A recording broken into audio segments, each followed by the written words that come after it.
los tipos de poseedores precarios, ¿de acuerdo? Quiero hacer una pequeña introducción bastante breve. ¿Por qué es importante entender el concepto de precario? Porque el precario nos permite demandar el desalojo. Y en materia de procesos judiciales, fundamentalmente, fuera de los arbitrajes, existen algunas situaciones que se entienden mal en torno al precario. Es decir, se cree que hay un poseedor precario cuando en realidad no hay poseedor precario. ¿Ok? Entonces, la importancia de tener claro cuáles son los tipos de precario está vinculada directamente al éxito de un proceso judicial de desalojo o un proceso arbitral de desalojo, como quieran verlo. ¿De acuerdo? Ahora, eh, la regla general, amigos, es que para la procedencia del desalojo, yo me encuentro ante un supuesto de poseedor precario y una persona será poseedora precaria cuando no tiene título para poseer un bien o cuando el que tenía ya ha fenecido, por cualquier circunstancia. Ese es, digamos, el meollo del asunto para entrar a hablar del precario. ¿De acuerdo? Ahora, hay una sentencia que, digamos, que además se ha emitido con ocasión del cuarto pleno casatorio civil, en donde se ha hecho todo un desarrollo del poseedor precario a la luz de este tipo de procesos de desalojo.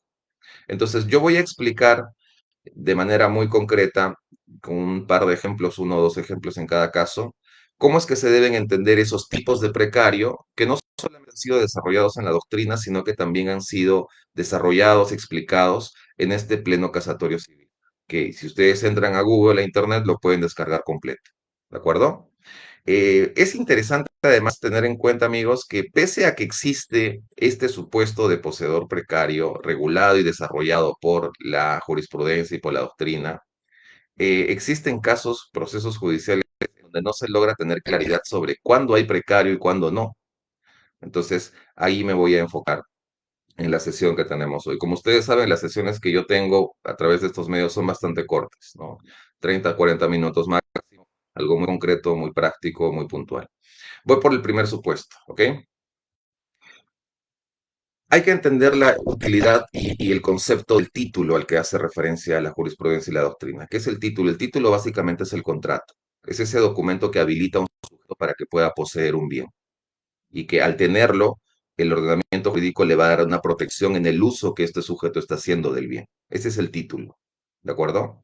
Ahora, el título, que usualmente se ve representado en un contrato, a veces sufre de algún tipo de patología o de algún tipo de insuficiencia a razón del cumplimiento de los requisitos de la ley para tener un acto jurídico válido. Entonces, aquí hay un primer punto que nosotros debemos entender, porque el hecho de que se trate de un tema de derechos reales, en la práctica tiene mucho que ver con contratos, porque el título que te habilita para poseer un bien y por ende para que el proceso de desalojo se caiga, está vinculado a un tema de contratos. Entonces tenemos que entender claramente cuáles son esos supuestos en donde tengo un título, un contrato que me permite poseer y cuáles son esos otros supuestos en donde tengo un contrato que por diversas circunstancias se ha visto afectado y me va a llevar automáticamente a una situación de precariedad en el uso del bien. ¿Ok? Entonces, el primer punto está enfocado en tener claro que será precario la persona que teniendo un contrato se ha visto en una situación en la que ese contrato se ha resuelto de manera extrajudicial. En este punto hay que entender que se van a aplicar y van a tomar especial importancia los artículos 1429 y 1430 del Código Civil. 1429, resolución por autoridad digamos, de la parte afectada, y 1430, cláusula resolutoria expresa. ¿De acuerdo? Ahora, la explicación no es tan sencilla, pues, en los casos, ¿no? Porque como ustedes saben bien, cuando estás en una situación de resolución contractual, la contraparte que soporta la resolución que tú has realizado, lo que va a buscar en buena cuenta es que esa resolución no surte efectos. En otras palabras, va a desconocer la resolución del contrato. Y cuando desconozca la resolución del contrato, surge, aparte del problema del precario, aparte del problema del desalojo, va a surgir otra discusión, ya no enfocada en el derecho real, sino enfocada en el derecho de contratos. Por eso es muy importante que si es que uno va a resolver un contrato que le está otorgando a un sujeto la facultad de usar un bien, de poseer un bien, se tenga que, digamos, se deba tener especial cuidado con la forma en la que resuelves. Si resuelves mal, tu proceso de desalojo se cae, porque el juez va a entrar a analizar ese tipo de resolución que tú has efectuado. ¿Cómo es que se resuelve por el 1429? 1429 te dice, ante una situación de incumplimiento de una de las partes, la parte afectada va a enviar una carta notarial otorgando un plazo de 15 días, como mínimo de 15 días al sujeto para que pueda ejecutar la prestación. En el caso, por ejemplo, de los desalojos, pago de la renta. ¿De acuerdo? Tenían que pagarte la renta, incumplen con el pago de la renta, entonces tú vas a activar el mecanismo resolutorio y vas a decidir ir por el 1429. Y el 1429 te dice, envías una carta notarial, le das un plazo mínimo de 15 días. Joel, ¿puede ser un plazo mayor? Por supuesto que sí, puede ser un plazo mucho mayor. ¿De acuerdo? Pero 15 días siempre en todos los casos como mínimo. Le das el plazo de 15 días y si es que el otro sujeto no cumple en el plazo de 15 días, pues entonces el contrato queda resuelto de pleno derecho. Ahí debes tener mucho cuidado con el contenido de tu carta notarial. Fundamentalmente tienes que identificar el contrato, tienes que identificar la prestación, tienes que señalar que hay incumplimiento, tienes que dar un plazo de 15 días como mínimo, que puede ser mayor. Tienes que además hacer el apercibimiento, decir, si es que no haces esto, esta es la consecuencia, es decir, si es que no cumples en este plazo de 15 días que te estoy dando, la consecuencia es esta. Y pasa el plazo que tú otorgas, mínimo 15 días siempre, y el contrato se habrá resuelto de pleno derecho al amparo del 1429. En ese momento en el que el contrato se ha resuelto, ese sujeto que está poseyendo el bien hasta ese momento con título, se encuentra poseyendo el bien, pero con un título que ya no tiene eficacia, porque el contrato se ha resuelto, el vínculo obligacional se ha disuelto. ¿De acuerdo? Entonces, 1429 es ese mecanismo que te va a llevar a esa situación de precario. 1430, cláusula resolutoria expresa. Primero tienes que encargarte de que la cláusula resolutoria se encuentre en tu contrato. Si es que no está en tu contrato, tú no puedes abrir la puerta del 1430, porque su propio nombre lo indica, cláusula resolutoria expresa. Expresamente tiene que estar en el contrato mencionada la posibilidad de que las partes pueden abrir ese tipo de resolución contractual y resolver el acto. ¿De acuerdo? Entonces, cuando entro en ese escenario de cláusula resolutoria expresa, debo encargarme y tener claridad de que la cláusula está en mi contrato, pero además que me encuentro o la otra parte se encuentra en situación de incumplimiento, yo me encuentro habilitado para resolver directamente el contrato. A diferencia del 1429, en el 1430 tú resuelves el contrato de manera directa. De hecho, es el mecanismo resolutorio más potente que existe en nuestra legislación. Nuevamente, si resuelves el contrato, la consecuencia es que ese sujeto que tenía título para poseer el bien ya no lo tiene. Por ende, es un supuesto de poseedor precario. Recién en ese momento tú puedes entrar a, digamos, solicitar el desalojo. ¿De acuerdo? Entonces, amigos, primer supuesto vinculado a los casos en donde el título que se tenía ha sufrido una o ha soportado una resolución del contrato. ¿De acuerdo? Ese es el primer punto que quería mencionar. Ahora, el segundo punto o el segundo tipo de precario que también se ha desarrollado en la jurisprudencia, ¿verdad? Se presenta en los supuestos en el que, por ejemplo, se solicita la devolución del bien cuando el plazo del contrato ha llegado a su fin, ¿verdad? Aquí hay que hacer algunas precisiones, porque a veces esto se malentiende y se cae en error. Yo tengo un contrato, digamos, a un año, ¿de acuerdo? Que vence el 31 de diciembre de este año. Cuando llega enero, puede ocurrir varias cosas. Una de esas cosas es que las partes se siguen comportando como arrendador y arrendatario. Juguemos con arrendamiento, ¿de acuerdo? Entonces, tú sigues utilizando el bien y yo no te digo nada para que me devuelvas el bien, sino que las partes se siguen nuevamente comportando como si el contrato estuviese vigente, pese a que ya el 31 de diciembre llegó a su fin. El plazo contractual estaba cerrado el 31 de diciembre. Entonces, lo que va a ocurrir en ese supuesto es que la norma del Código Civil señala que cuando se presenta esta circunstancia, no es que vamos a estar frente a una renovación del contrato automática, sino que vamos a hablar de un concepto de prórroga automática del acto o la continuidad de los efectos de ese contrato. Entonces podemos comportarnos en ese mismo sentido sin regularizar un nuevo contrato enero, febrero, marzo, abril y digamos hasta mayo del próximo año.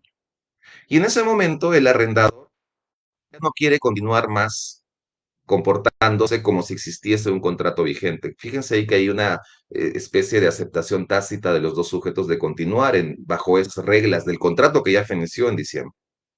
Entonces llega el quinto mes donde ya se supone que el contrato no existía, pero que las partes siguen comportándose como si existía, y el arrendador decide solicitar la devolución del bien. ¿Puede hacerlo en cualquier momento después de vencido el plazo del contrato? Sí. ¿Tiene que expresar alguna causa justa? No. Lo único que tendrá que invocar es la cláusula que regula el plazo del contrato que ya venció. Entonces, en ese supuesto, lo que va a hacer ese arrendador es solicitar la devolución del bien. Y cuando comunica a la otra parte y le pide la devolución del bien, la otra parte tendrá que entregarle el bien al solo pedido de este sujeto. Porque ya el plazo del contrato que tenían venció en diciembre, ya estamos en mayo. ¿De acuerdo? Entonces, cuando yo voy a pedir que me devuelvas el inmueble, te voy a dar naturalmente un plazo, porque ahí, por ejemplo, es uno de los supuestos en donde ese principio de buena fe inspira la ejecución de los contratos, la conclusión de los contratos, incluso la propia celebración o situaciones previas a la celebración del contrato, tiene que estar presente 1362 del Código Civil, ¿cierto? Entonces, yo voy a entrar a un escenario en el que tengo que darle un plazo. Digamos que le voy a dar 5 días para que él desocupe el inmueble y me lo devuelva, ¿de acuerdo? Si pasa el plazo que yo le he dado, ahora alguien me puede preguntar, ¿le puedo dar 24 horas? Sí le puedes dar 24 horas, teóricamente sí se lo puedes dar, pero digamos, no es razonable que le des a una persona 24 horas para que se vaya, ¿verdad? Tendrás que darle un plazo mayor. Cuando vence ese plazo razonable que tú le has dado 5 días, 10 días, 15 días, 30 días si quieres, vence el plazo sin que te devuelvan el bien, esa persona automáticamente entra en una situación de poseedora precaria. Y si es poseedor precario, nuevamente entras a el escenario en el que la ley te faculta que puedas demandar el desalojo. ¿De acuerdo? Ese es el segundo supuesto que tú puedes identificar de cara a la existencia de estos casos de eh, poseedor precario que te permite entrar a un proceso de desalojo. ¿Ok? Pero mucho cuidado con esa particularidad, ¿eh? Porque esto ocurre siempre. Ahora alguien me preguntará, profesor, ¿y qué pasa, Joel, qué pasa si es que renovamos el contrato por otro año más? Si renuevas el contrato por otro año más, la persona que está usando el bien, el arrendatario, tiene título para poseer el bien. Si yo tengo título para poseer el bien, que es título vigente, título igual a contrato, no lo puedo desalojar. Pero quiero desalojarlo porque me han ofrecido más plata, el doble. No puedes desalojar. No puedes desalojarlo. Él tiene título. De repente podrías entrar a una negociación para pedirle, y hay que poner fin al contrato, te voy a pagar una indemnización y vete, ¿no? Pero entrar a un proceso de desalojo en esas circunstancias en donde el título se encuentra vigente, claramente es un proceso perdido. Porque nuevamente, para desalojar, para iniciar el proceso de desalojo necesitas poseedor precario. Y el poseedor precario es la persona que no tiene título para poseer, por ejemplo, la invasión, o que teniendo un título, el título ha fenecido por cualquier circunstancia, justamente estoy explicando algunas de esas circunstancias en este caso, se vence el plazo y te solicita la devolución del bien, precario. Teníamos contrato, te resuelto el contrato por incumplimiento, precario. Y en ese caso recién podría entrar a solicitar la devolución del bien eh, a través del proceso de desalojo. ¿De acuerdo? Ok. A ver, un tercer supuesto muy interesante del que se habla también cuando entramos a hablar de tipos de poseedores precarios, ¿no? Em, Está enfocada, por ejemplo, en los casos en donde el inmueble se vende y al venderse el inmueble, el nuevo propietario te solicita la devolución del bien. Me explico. Cuando uno celebra un arrendamiento, ese contrato de arrendamiento tú lo puedes inscribir en el registro público o no puedes inscribir en el registro público. ¿De acuerdo? Imagínense que ustedes celebran un arrendamiento conmigo, yo soy el propietario y tengo la partida registral de mi departamento inscrita y con, digamos, con todos los detalles en la figura, los detalles del bien figuran en la partida registral. Entonces, aquí dos alternativas. ¿Cuándo vamos a celebrar el contrato? Una alternativa es que firmamos el contrato, firmas legalizadas y se acabó. El asunto queda ahí. Tú tienes tu juego de contrato, yo tengo el mío. Y el otro supuesto es aquel en el que tú me pides o yo te pido o ambos acordamos que ese contrato se vaya a inscribir en la partida registral del inmueble. ¿De acuerdo? Ambos casos tienen consecuencias jurídicas distintas. Entonces, el contrato lo hemos firmado 2 años, ¿verdad? Y a término del primer año, yo decido irme del país y decido vender todas mis cosas. Y dentro de mis bienes está el departamento que estoy arrendando. Y vendo el departamento, se lo transfiero a X. X es el nuevo propietario del inmueble. ¿Ok? Si es que no hubiésemos, o mejor dicho, si es que hubiésemos inscrito el arrendamiento en la partida registral del bien, ese nuevo propietario, por la presunción del conocimiento del contenido del registro, sería el nuevo propietario, pero conociendo que hay un contrato de arrendamiento vigente que va a terminar recién el siguiente año. Y al tener el conocimiento de ese hecho y querer comprar el bien, la norma establece que él tiene que respetar el arrendamiento, tiene que respetar el plazo de ese contrato inscrito en el registro. Entonces será propietario desde enero del próximo año y ese nuevo propietario tendrá que respetar ese contrato de arrendamiento que yo, anterior propietario, he celebrado con un tercero. ¿De acuerdo? Pero en el otro supuesto, en el que nuestro contrato de arrendamiento no se ha inscrito en el registro, ahí es donde surgen algunos problemas. Principalmente porque el nuevo propietario, primero que no va a conocer necesariamente la existencia del contrato. Ahora, aquí abro un paréntesis, ¿no? A razón del Pleno Nacional Civil, en donde se habla de buena fe, la adquisición de los bienes, a razón también de una sentencia del Tribunal Constitucional del año 2020, en donde se habla de buena fe también.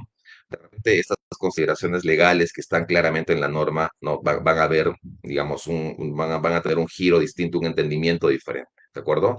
En otra ocasión me referiré a eso, pero ese paréntesis lo quiero dejar como un tema abierto para que ustedes lo tengan en cuenta también. Entonces, en ese supuesto en el que el arrendamiento no se ha inscrito en el registro y exista un nuevo propietario, ese propietario nuevo, al adquirir la titularidad de inscribir su derecho en el registro, puede ir contra el arrendatario y solicitarle la devolución del bien, darle un plazo naturalmente para que ese arrendatario devuelva el bien. ¿De acuerdo? Si ese arrendatario dentro de ese plazo no le devuelve el bien al nuevo propietario que se lo está pidiendo, pese a que tiene un contrato de arrendamiento con plazo que aún se encuentra vigente, entrará en una situación de poseedor precario. Por ende, el proceso de desalojo será procedente. Probablemente la demanda sea declarada fundada. ¿Ok? Ese es un tercer supuesto que se puede presentar, en donde fíjense cómo que la existencia de un título claramente vigente, claramente legal, con un plazo que aún se tiene que cumplir, en los hechos puede verse interrumpido por el cambio de titularidad del predio que es objeto del acto. En ese caso, y como tú no has inscrito tu derecho de posesión, del arrendamiento en la partida registral del bien, pues te vas a exponer a una situación en la que el nuevo propietario te solicita la devolución del bien. Ahí tú no vas a poder decir, oye, pero tengo un contrato a 2 años y recién ha pasado un año con el anterior propietario, con Joel, porque el nuevo propietario te va a decir, oye, yo no soy Joel y la norma me permite solicitarte la restitución del bien cuando existe un nuevo propietario que soy yo. Entonces tienes que devolverme el bien. Te doy tantos días para que lo hagas y si no cumples, pues entrarás en una situación de poseedor precario, lo cual me va a habilitar a mí para que pueda demandarte el desalojo con todo lo que eso significa. ¿De acuerdo? Entonces, amigos, ese será un tercer supuesto en donde hablemos de poseedor precario. ¿De acuerdo? Ahora, cuarto supuesto. Cuarto supuesto. Este es un supuesto interesante porque a veces uno, digamos, se encuentra en una situación en la que el bien o la discusión sobre el derecho trae consigo un análisis de la usucapión, de la prescripción adquisitiva, ¿no? Entonces, el demandado tiene como una herramienta, el hecho de poder invocar ante el juez del proceso de desalojo que él, si bien es cierto, se encuentra poseyendo el bien, en realidad ya es titular porque ganó la prescripción, ganó el usucapión, ¿no? Yo he visto algunos casos en donde se ha demandado, hemos demandado desalojo y he visto de ambos lados además. Y el demandado lo que invoca es el derecho de propiedad que él tiene como propietario del bien. Y si tú eres propietario del bien, el desalojo no corresponde, porque no tienes, el desalojo va contra alguien que no tiene derecho para usar el bien, para poseer el bien. Pero en este caso el demandado lo que hace es, le quiere dar un giro a la historia y dice, oye, en realidad acá yo no soy el malo, yo soy el bueno, yo soy el propietario, yo ya gané el predio, yo ya gané la titularidad por usucapión. Aquí están mis medios de prueba. Entonces, anteriormente, hace muchos años, la sola alegación que hacía o que realizaba ese demandado de haber ganado la propiedad, la titularidad del bien por usucapión, hacía que algunos jueces declarasen la demanda de desalojo improcedente. Y el juez decía, oye, primero resuelve el tema de la usucapión en otro lado. Te declara improcedente la demanda, dejo a salvo tu derecho de que luego de que se analice este tema en otra instancia, en la que corresponda, pues entonces vamos a recién poder analizar el proceso de desalojo. Ahora, el sentido de la decisión del juez no va en ese camino, sino los jueces tienen que analizar esa defensa que realiza el demandado sobre, en primer orden, la convicción o no que deben tener los jueces de que existe una usucapión ya ganada o no. Recuerden, amigos, que la usucapión es un modo originario de adquisición de la propiedad y es súper potente la usucapión. Súper, súper, súper, no, no le puedes ganar con nada a la usucapión, pero el estándar de prueba es súper alto. El estándar de prueba de la usucapión es súper alto, ¿no? Porque yo particularmente considero que será de los procesos en donde la prueba que se tiene que presentar al proceso es abundante para que tú realmente puedas crear convicción en el juez de que el juez te otorgue y reconozca, declare ese derecho que tú dices que ya has ganado. ¿Verdad? Ya pronto haremos un curso de usucapión. Yo ya hice el año pasado un curso de usucapión, ahora vamos a renovar un poco y vamos a tener una segunda edición, yo les voy a comunicar eso. Entonces, fíjense amigos que en estos casos el juez tendrá que analizar y tener la convicción de que hay usucapión o no. El juez tiene que analizar eso. Pero ojo, el juez del proceso de desalojo no puede declarar la usucapión ganada. Eso corresponde a un proceso que se rige bajo sus reglas específicas. Lo que el juez está analizando básicamente es si hay poseedor precario o no hay poseedor precario. Nada más. Si hay poseedor precario, pues entonces el desalojo es procedente. Si el juez cree que ese poseedor que señala el demandante que es precario en realidad ya es titular, porque él ganó la titularidad por usucapión, entonces tendrá que señalarlo así en la parte considerativa de la sentencia, pero no puede pronunciarse sobre la usucapión. No podrá decir, ganaste la propiedad, eres el nuevo propietario, hay usucapión en este caso. ¿De acuerdo? Así que mucho cuidado con esos escenarios en donde eso se puede presentar. Tengan en cuenta además que siempre el demandado va a buscar formas de poder zafar a ese concepto de poseedor precario para que justamente el desalojo no sea procedente. Entonces tengan mucho cuidado con eso. ¿De acuerdo? Hay más supuestos, amigos, de poseedor precario. Hay más supuestos.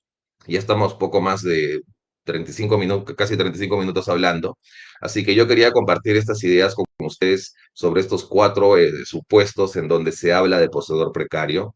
Recuerden siempre que el escenario generalmente me permite entrar a un desalojo cuando no tengo título para poseer el bien o cuando habiendo tenido un título para poseer el bien, ese título ya ha fenecido por diversas circunstancias. Y en ese segundo escenario, amigos, el análisis contractual es fundamental. Ahí tienes que conocer muy bien derecho de contrato. tienes que conocer muy bien los remedios, las patologías de los contratos. Debes tener siempre en cuenta esos escenarios en donde, por ejemplo, en el proceso de desalojo, cuando tienes inmerso un arrendamiento, las normas específicas del arrendamiento te llevan a escenarios específicos, como un par los he mencionado el día de hoy, pero hay muchos más. ¿De acuerdo? Ahora, es importante que ustedes siempre tengan mapeado esos escenarios para la procedencia de la solicitud de desalojo que van a realizar y también tener ustedes una claridad en torno, por ejemplo, a los medios por los que se va a lograr que el contrato o el título fenezca. ¿Cómo enviar una carta, por ejemplo, resolutoria que me va a llevar a ese escenario de título fenecido? ¿Cómo resolver el contrato para nuevamente entrar a que esa persona sea un poseedor precario? Entonces, el asunto no es tan sencillo como a veces la norma del propio código lo establece, porque las situaciones con las que uno se presenta en el día a día son innumerables. ¿Ok?